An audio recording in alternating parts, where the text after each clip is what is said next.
राम राम। जैसा कि मैंने पिछले प्रसंग में बताया मेरे भाई बहन कि भारद्वाज ऋषि अपने 4 शिष्यों को जो प्रभु श्री राम के साथ चित्रकूट तक गए थे उनको इस साथ भेजते। जिस मार्ग से प्रभु श्री राम गए थे उन मार्ग में जो जो गांव पड़ते थे वहां के लोग निकल कर आते और भरत शत्रुघ्न के दर्शन करते। वो सोचते कि ये तो राम लक्ष्मण, लेकिन कुछ वृद्ध उनको बताते कि ये राम लक्ष्मण नहीं है, क्योंकि वो जब जा रहे थे तो वो प्रसन्न थे, ये जा रहे हैं, ये दुखी हैं, उनके साथ मां जानकी थी, इनके साथ तो पूरी सेना है। अब सब लोग किसी सैनिक से पूछते हैं कि भाई कहाँ जा रहे हो? उन्होंने कहा ये राजकुमार भरत और शत्रुघ्न हैं और प्रभु श्री राम के दर्शन के लिए जा रहे हैं, उन्हें अयोध्या लौटाने के लिए जा रहे हैं। वो सारे भील नाचने लगे, उनके साथ होली है। उन सब भीलों को ज्ञात था मेरे भाई बहन कि प्रभु श्री राम चित्रकूट पर निवास करते हैं, लेकिन आज तक राम दर्शन के लिए वो नहीं गए। किस लिए नहीं गए मेरे भाई बहन? क्योंकि आपको राम दर्शन करने के लिए किसी संत की आवश्यकता है। प्रभु श्री राम किसी को अपने साथ नहीं ले गए और भरत जी ने किसी को साथ चलने को मना ही नहीं किया। एक संत का हृदय भरत जी जैसा होता है मेरे भाई बहन।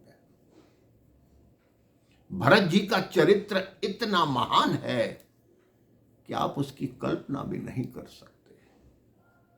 आप प्रभु श्री राम की पूजा कीजिए, तपस्या कीजिए, उनको प्रसन्न कीजिए, वो आपकी भक्ति से प्रसन्न हो जाएं और आपके सामने प्रकट हों। आप उनसे केवल ये कह दीजिए कि आप मुझे भरत जी का चरित्र सुनाइए, वो कहेंगे इसके अतिरिक्त कुछ भी मांग लो, भरत जी का चरित्र तो मैं भी नहीं सुना सकता।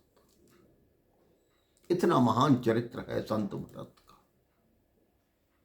अब यात्रा आगे चलती है।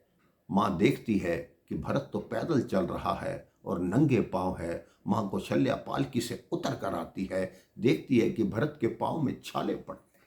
मां की आंख से आंसू बहते हैं। कहते क्यों रो रही हो मां?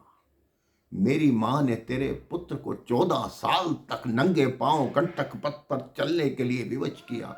मेरे पांव में 2 दिन हुए हैं और कांटे चुभ गए तो तुम्हारी ये दशा हो रही है। तुम ये सोचो कि तुम्हारे पुत्र के पांव में क्या हालत होगी। मां कौशल्या कहती है तू भी तो मेरा पुत्र है, तेरे को देखकर मेरे से सहन नहीं होता।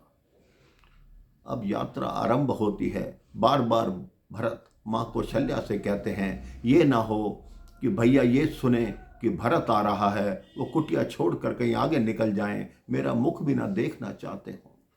मां कौशल्या कहती है ऐसा कभी नहीं होगा, तुम राम पर शंका मत करो, तुम्हारा नाम सुनते ही राम स्वयं तुम्हें लेने के लिए आएगा।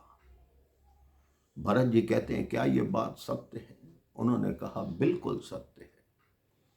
अब भरत जी भीलों के साथ और भारद्वाज जी के 4 शिष्यों के साथ चित्रकूट की तरफ बढ़ते हैं।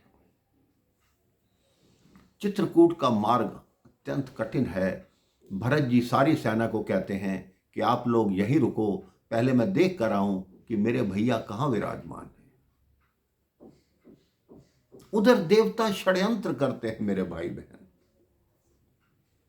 इंद्र सरस्वती को बुलाते हैं कि देवी ये ना हो कि भरत राम जी के पास जाए, उन्हें वापस लौटाने के लिए उनको मना ले और जाकर वो राज्य गद्दी पर बैठ जाएं, तो ऐसा ना हो कि वो राजगद्दी पर बैठने के लिए वापस आ गए तो रावण का वध कैसे होगा, राक्षसों का अंत कैसे होगा।